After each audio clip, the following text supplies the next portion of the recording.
क्या से क्या हो गए देखते देखते आज उनकी पूरी रणनीति सिर्फ 3 बड़े राज्यों यूपी, गुजरात और असम तक सिमट कर रह गई है। साहब का पूरा हक है कि वो अपनी पार्टी में जिसे चाहे उसे वीरू, बसंती, जय, सांबा, कालिया, सुरमा, भोपाली बनाने का हुक्म जारी कर दे। कई बार मुंशी मैनेजर दुकान का गल्ला चुराकर भाग जाते हैं, लेकिन कस्टमर का भरोसा दुकानदार पर ही होता है। कि गल्ला चुराने वाला मुंशी या मैनेजर पर होता है, आप खुद बताइए। अब ऐसे में जब चुनाव सिर पर हो तो साहब तो डरेंगे ही, साथ ही बेचैन भी रहेंगे। नमस्कार, मैं हूं संजय शर्मा, आप देख रहे हैं 4 PM न्यूज नेटवर्क। साहब ने बहुत मन के साथ महाराष्ट्र की प्लानिंग की थी। सोचा था कि ये राज्य उत्तर प्रदेश के बाद सबसे ज्यादा सीटें देने वाला राज्य अब मेरे काबू में आ जाएगा इस ऑपरेशन के बाद। लेकिन महाराष्ट्र से जो फीडबैक आ रहा है उसने साहब की और संघ की दोनों की नींद उड़ा दी है। फीडबैक आ रहा है कि कांग्रेस तो मजबूत हुई है, लेकिन जनता में भाजपा की छवि बहुत खराब हुई है। चौराहों पर, पान की दुकानों पर, कॉलेजों में मोदी वॉशिंग मशीन की चर्चा होने लगी है। लोग कहने लगे ये कौन सी नैतिकता की बात है, जिस एनसीपी को हजारों लाखों करोड़ के घोटाले की आरोपी बताते थे साहब, उसको शामिल कर लिया। बिहार और महाराष्ट्र ये 2 राज्य ऐसे हैं जिसने साहब की नींदें उड़ा दी हैं, क्योंकि बिहार और महाराष्ट्र ही वो राज्य है जहां से सारा गणित पलटने की उम्मीद हो रही है। वो गाना आपने सुना होगा, हमने पत्थर से जिनको बनाया सनम वो खुदा हो गए देखते देखते, सोचता हूं कि वो कितने मासूम थे, क्या से क्या हो गए देखते देखते। बिल्कुल यही हालत आजकल साहब की हो गई है। क्या से क्या हो गए देखते देखते आज उनकी पूरी रणनीति सिर्फ 3 बड़े राज्यों यूपी, गुजरात और असम तक सिमट कर रह गई है। मध्य प्रदेश जाने की कगार पर है और इस नाजुक वक्त में देश के 2 बड़े राज्य जहां से 88 लोकसभा सीटें आती हैं, उनके खिलाफ जाता हुआ, हार से निकलता हुआ दिख रहा है। यूं कहें कि उनकी परेशानी बढ़ाता हुआ दिख रहा है। वैसे भी साहब आजकल बहुत परेशान लग रहे हैं, इतनी परेशानी में कि भोपाल जाकर उन्हें एनसीपी का 70,000 करोड़ का कथित घोटाला याद आने लगता है। शायद इन घोटालेबाजों की जुदाई वो बर्दाश्त कर ही नहीं सकते, तभी इनके भोपाल में भ्रष्टाचार पर कार्रवाई की गारंटी देने के 5 दिन के भीतर एनसीपी के वही लोग जिन पर साहब भोपाल से हमला कर रहे थे, साहब के गठबंधन की सरकार में मंत्री बन रहे थे। सोचिए, एक तरफ नीतीश कुमार और लालू यादव की जोड़ी, तो दूसरी तरफ शरद चंद्र, गोविंद राव पवार और उद्धव बाला साहब ठाकरे की जोड़ी बिल्कुल चट्टान की तरह जमी हुई है। और इन दोनों जोड़ियों के पीछे चट्टान की तरह खड़े दलित नेता मल्लिकार्जुन खड़गे और राहुल गांधी, साथ में कॉमरेड सीताराम येचुरी की पूरी वामपंथी जमात। अब इतनी बड़ी जमात का मुकाबला करने में साहब पसीने पसीने हो रहे थे। होना भी चाहिए पसीने, इसलिए कि लालू यादव ने साहब पर बड़ा तंज कर दिया। थोड़ा व्यक्तिगत है, लेकिन जरा सुनिए लालू जी ने क्या कहा। पहला अध्याय हुआ है, हम लोग पटना में बैठे थे, अगला अभी बेंगलोर में होने वाला है। सर बेंगलुरु में इससे कोई असर पड़ेगा सर? बात सुनिए ना, बेंगलोर में किस चीज़ का असर पड़ेगा? हम लोग इकट्ठे हो रहे हैं 17 पार्टी के लोग।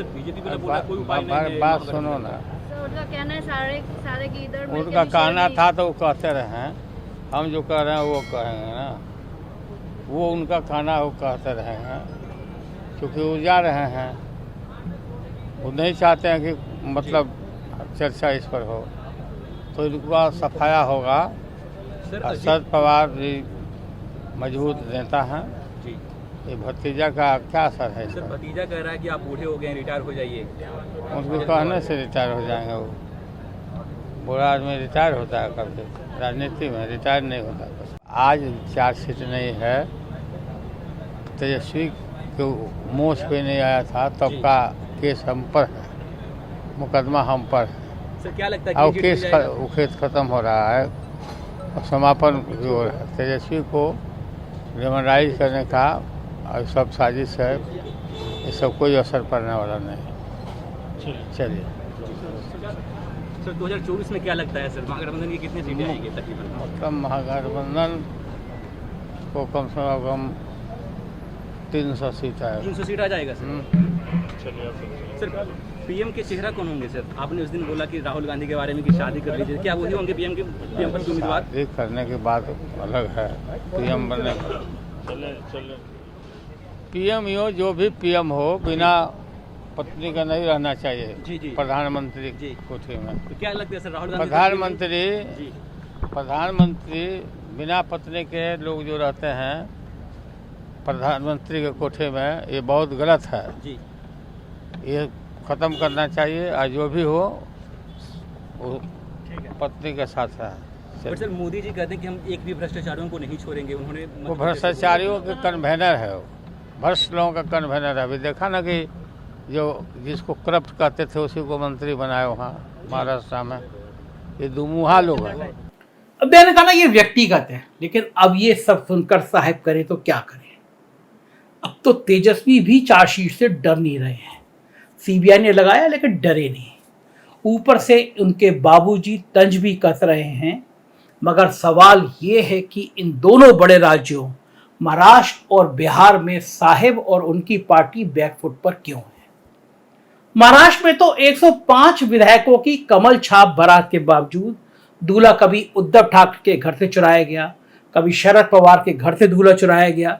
बेचारे देवेंद्र फडणवीस साहब बिना टंकी पर चढ़े किस मुहूर्त में चक्की पिसिंग पिसिंग वाला डायलॉग बोल रहे थे कि वह वीरू बनने की हसरत पाले ही रह गए और उनकी खुद की पार्टी ने उन्हें वीरू की जगह बसंती बनने पर मजबूर कर दिया। पता नहीं कब तक वो नए नए वीरुओं की बसंती बनते रहेंगे और साहब उनको बसंती बनने पर मजबूर करते रहेंगे। खैर, ये उनकी पार्टी का आंतरिक मामला है और हमें उनसे क्या मतलब। साहब का पूरा हक है कि वो अपनी पार्टी में जिसे चाहे उसे वीरू, बसंती, जय, सांबा, कालिया, सुरमा, भोपाली बनाने का हुक्म जारी कर दे।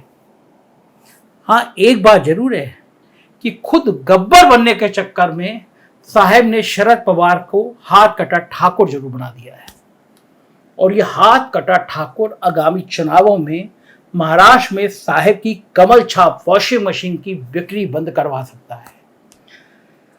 भतीजे को चाचा से दूर करके जिस प्रकार पवार साहब का हाथ काटने की कोशिश हुई है वो बहुत भारी पड़ने वाली है। कितनी भारी पड़ने वाली है आइए मैं इसको सिलसिलेवार ढंग से बताता हूं, समझाता हूं आपको। जब से पटना में नीतीश कुमार ने 17 विपक्षी दलों को एक मंच पर इकट्ठा किया तब से साहब की बेचैनी देखने लायक है और इसी बेचैनी में वो महाराष्ट्र और बिहार जैसे दो बड़े राज्यों में किसी भी हद तक जाने से गुरेज नहीं कर रहे हैं। आखिर 88 लोकसभा सीटों का जो सवाल है जिसमें साहब के गठबंधन ने पिछली बार 80 सीटें जीती थी, मगर अब ये सीटें 80 से 8 रह जाएंगी या 18 रह जाएंगी, ये संभावना साहब को डरा रही है। 2019 की बात दूसरी थी, तब उनके पास उद्धव ठाकरे और नीतीश कुमार जैसे मजबूत गठबंधन सहयोगी थे। रामविलास पासवान जैसे विख्यात मौसम वैज्ञानिक साहब के बगलगीर थे, मगर अब रामविलास पासवान स्मृति शेष हैं और उनके चिराग का दीपक टूट चुका है। साहब की कृपा से उद्धव ठाकरे की पार्टी भी टूट फूट चुकी है। हाँ, नीतीश बाबू ने जरूर अब तक अपना कुनबा बचा के रखा है, लेकिन उद्धव ठाकरे या शरद पवार का कुनबा तोड़ना साहब के लिए भारी सिरदर्द बनता जा रहा है। वहां पे विभागों को लेकर लड़ाइयां शुरू हो गई हैं। अब अजीत पवार को गठबंधन में साहब रखकर साहब किस मुंह से भ्रष्टाचार की बात करेंगे। मराठी मानुष कैसे उनकी गुजरात लॉबी पर भरोसा करेगा। महाराष्ट्र के राजनीतिक विश्लेषकों से बात करें तो यही पता चलता है कि महाराष्ट्र की लड़ाई नेता बनाम मुंशी मैनेजर की हो गई है। कई पत्रकार कहते हैं कि आज पूरे महाराष्ट्र में सिर्फ 2 जन नेता शरद पवार और उद्धव ठाकरे दिखाई दे रहे हैं और उनके मुकाबले साहब ने 3 मुंशी मैनेजरों एकनाथ शिंदे, फडणवीस और अजीत पवार को इकट्ठा किया है। अब आप खुद ही सोचिए, कि मास लीडर बना मुंशी मैनेजर का मुकाबला कैसे होगा। कई बार मुंशी मैनेजर दुकान का गल्ला चुराकर भाग जाते हैं, लेकिन कस्टमर का भरोसा दुकानदार पर ही होता है। कि गल्ला चुराने वाला मुंशी या मैनेजर पर होता है, आप खुद बताइए। अब ऐसे में जब चुनाव सिर पर हो तो साहब तो डरेंगे ही, साथ ही बेचैन भी रहेंगे। दरअसल आप सब जानते हैं कि महाराष्ट्र एक कैश रिच स्टेट है, लिहाजा साहब यहां से अपनी पार्टी में नेता बनना नहीं देना चाहते और मुंशी मैनेजर से ही काम चलाना चाहते हैं। एक बेचारे गडकरी जो नेता बनते हुए दिखते भी हैं, नेता भी हैं, तो उनसे साहब को अपनी साहिबी का ही खतरा डकने लगता है, उनको किनारे किए रहते हैं। मगर जब चुनाव सहानुभूति, धोखा, मराठी अस्मिता पर केंद्रित हो जाए तो मुंशी मैनेजर से काम चलाना अपना गल्ला लुटवाने जैसा है, और महाराष्ट्र में भी यही हो रहा है। इस तरह के माहौल में अब आरएसएस भी कुछ कर पाने की स्थिति में दिखाई दे नहीं रहा।